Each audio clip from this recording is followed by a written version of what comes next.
আমাৰ মানে তামোলপুৰ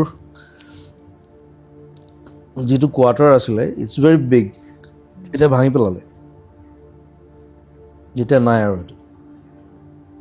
তাৰ ফ্ৰণ্টতে এজোপা মানে কোৱাৰ্টাৰটোৰ ফ্ৰণ্টত মস্ত বকুল গছজোপা আছে।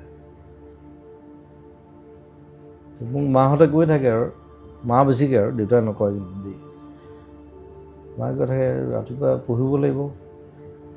মই পঢ়িম, মই একো নাই। মই টেষ্টত 95% পাইছোঁ,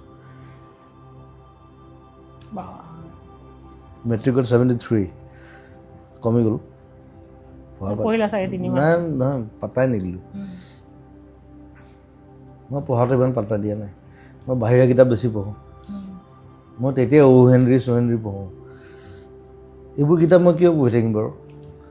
একেখন কিতাপ যদি মই, তেতিয়া আমাৰ 8, 9, 10 একেলগে আছিলে, এতিয়াহে বেলেগ হ'ল, চবৰে পৰা কুৱেশ্যন আহে। 3টা ক্লাছ মই একেলগে পঢ়ি থাকিম, মই পাগল নেকি মই?